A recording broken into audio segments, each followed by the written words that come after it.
It's a really varied meal. And all of the different flavors you find on here are more powerful because of one another.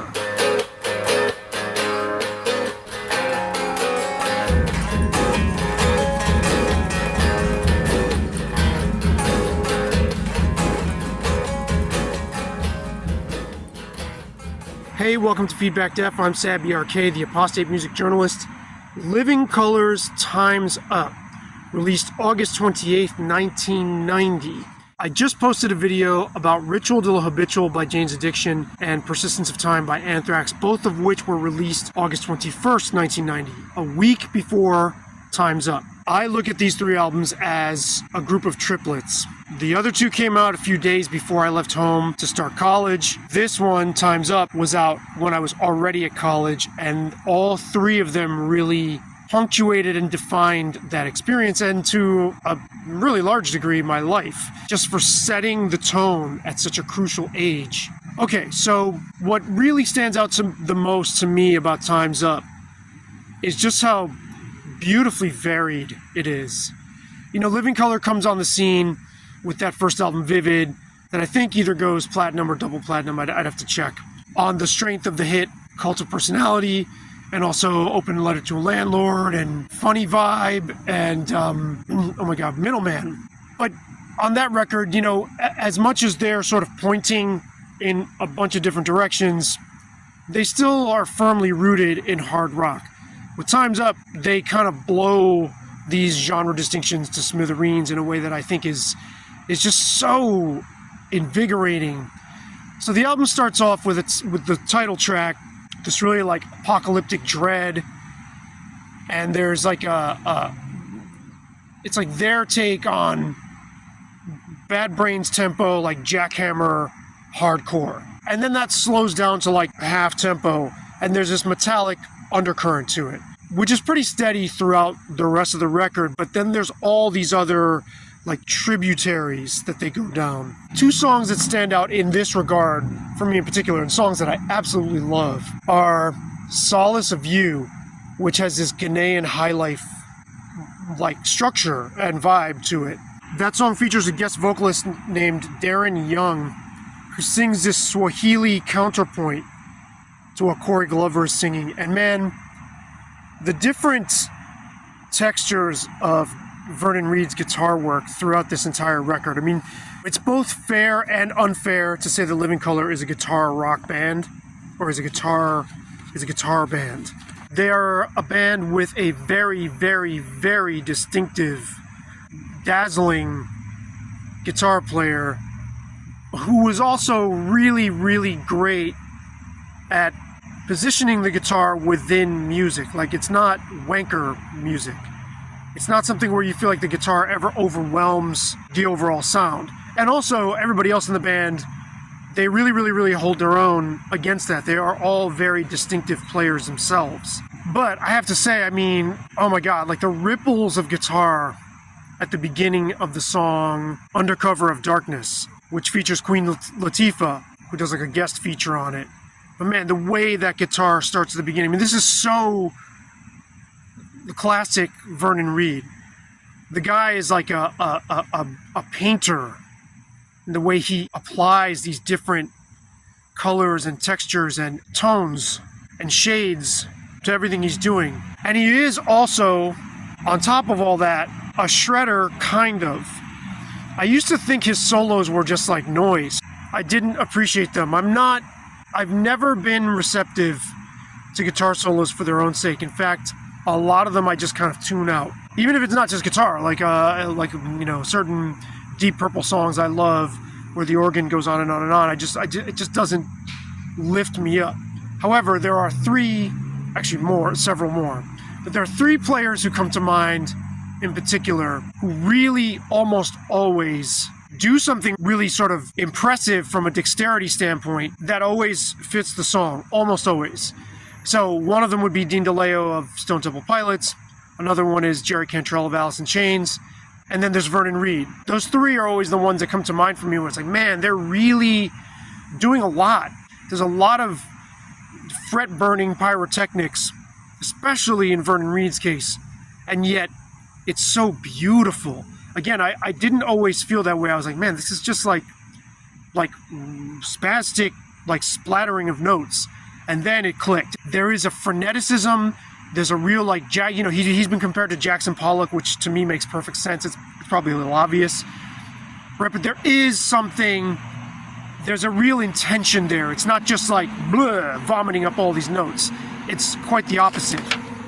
There's a fly fucking harassing me while I'm trying to talk about Living Color, which I guess nature strikes back. And then there are songs like This Is the Life and Fight the Fight, which just have atmosphere to them, where the guitar is just like that, like that like blue neon glowing haze in the movie Alien when they first land on the spaceship. Not as horrifying as that, obviously, but if you were to take something like that but make it a little more ambiguous, right? Not dreadful and scary, but really like whoa, like awe-inspiring, but with an ambiguous emotional tone. That's what this record does in so many spots. My only complaint is the mix on it. The drum sound, like the snare sound, sounds a little too I don't know, it's a little too sort of artificial, reverby. It's a kind of a holdover from the 80s. This was produced by Ed Stasium, who's done several really, really important punk and hardcore and hard rock records. Had they mixed that drum set as wide as the rest of this music demands, that I think would have been better, but that's a quibble. I listened to this album, I wrote this album up in 2015 for Diffuser on its anniversary, and a piece that I don't think is very well written at all. And I listened to it then, and I was really, really struck by how well this album has held up for me over the years. That was like 10 years ago, but I had remembered it as being somewhat dated and somewhat incoherent, because it does kind of zigzag all over the place. There are these interludes. 3 of the members of the band did an interlude. I believe it was Muzz Skillings. No, Muzz Skillings did one. I think it was Will Calhoun. I've interviewed Vernon Reid twice, once in 2015 and then again in 2016, like in the run-up to the Trump election. Yeah, he told me that one of them didn't feel like doing an interlude, but he did say, I wanted to expand on the band's language, but drummer Will Calhoun and Muzz Skillings, who was the bassist at the time, were developing as songwriters too, so they brought some really cool songs to the table. In that way, I felt it was very positive going into the making of that record. Yeah, and there's a real exuberance to this album, even though it deals with multiple difficult themes. I said this about the Anthrax as well. There's a very like sort of adult perspective and its sort of level of concern and the subjects that it is looking out onto, or you are looking out onto when you listen. I love this album. I feel so fortunate to have heard this album when I did. I wasn't even 20. I was like 18 when the first Lollapalooza happened. This was a few months before my 18th birthday. And, that's such a great, impressionable time to be hit with a work of art like this that is really, really stretching. I mean, this is like a rock band ostensibly on paper, right? I mean, obviously Vernon Reid has a varied background. He's obviously a fan of the avant-garde, but he's really into like, straight rock like AC/DC and Aerosmith too, super into jazz, played on that first Public Enemy album, etc., right? A really experimental player who could really bring that in to the purview of what you could consider, at least on the surface, straight ahead rock music or pop rock or rock pop or popular rock. I don't consider this band a pop band, right? But like rock music with a sort of holistic makeup. And to hear something like this at that age, or even now, like right, if I heard this now, I think I would be like, whoa, this is really cool stuff. It's a great gateway to other things while also standing very strong on its own. Yeah, and Solace of You, I mean, man, and the depth of the lyrics of that song, which I won't get into too much, combined with the sound and that sensation of like needing solace in another person's presence in the face of all this tribulation.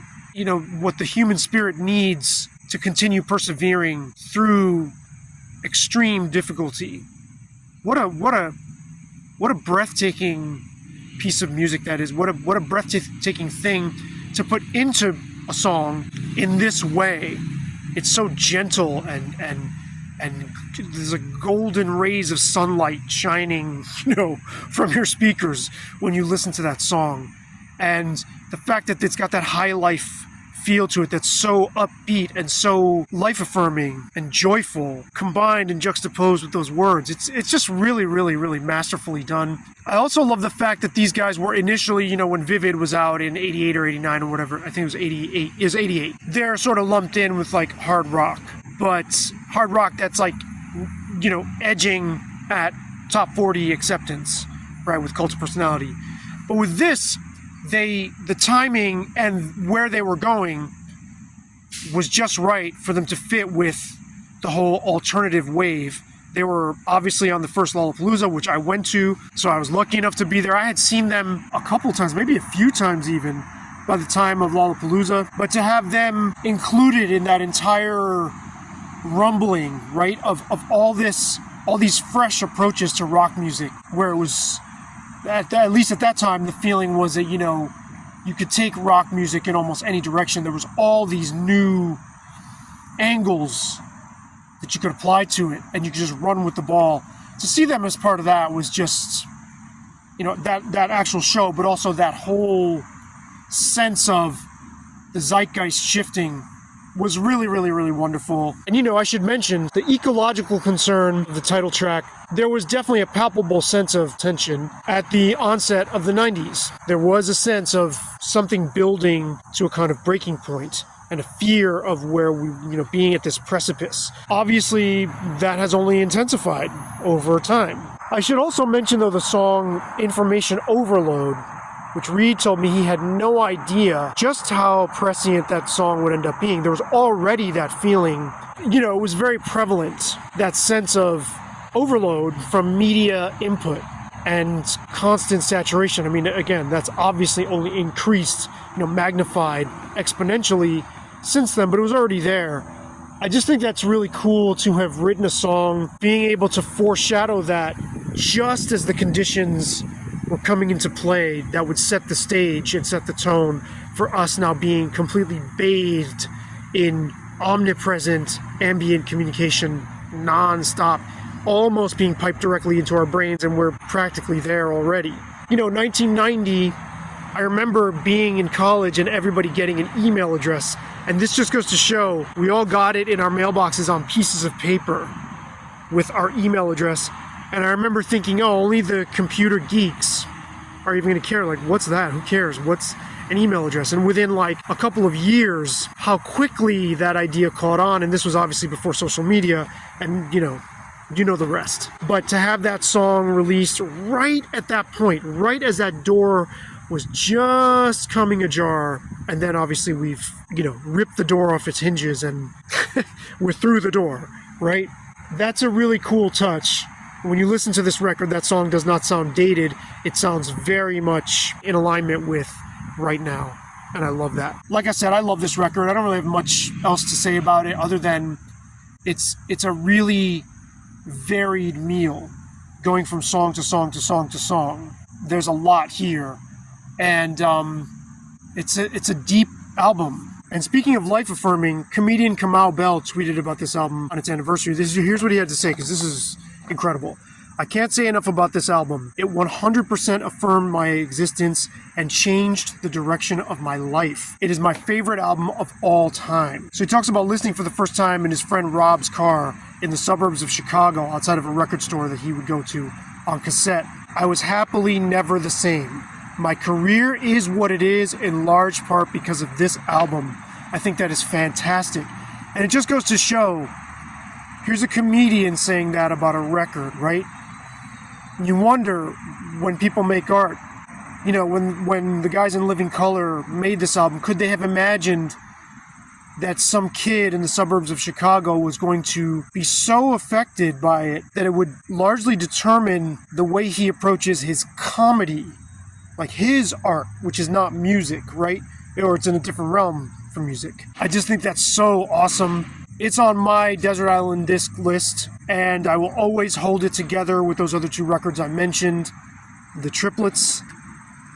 Beautiful, beautiful, beautiful album, really rousing, and really, really heavy too. I mean, I mentioned this before, there's a really heavy undercurrent through the record. Heavy musically, heavy in its attack, but really there's a lot of different gears to it. There are some bands that can do the kind of in-your-face pummeling nonstop where they don't lose power. But why do that when you've got so many other ways to be powerful in your arsenal, right? Living Colour were a band like a pitcher that could hit you from a bunch of different arm angles, which is an analogy I've used in another context. But I mean, it really does apply here. And I just think all of the different flavors you find on here are more powerful because of one another. And that a band was looking to encompass all that.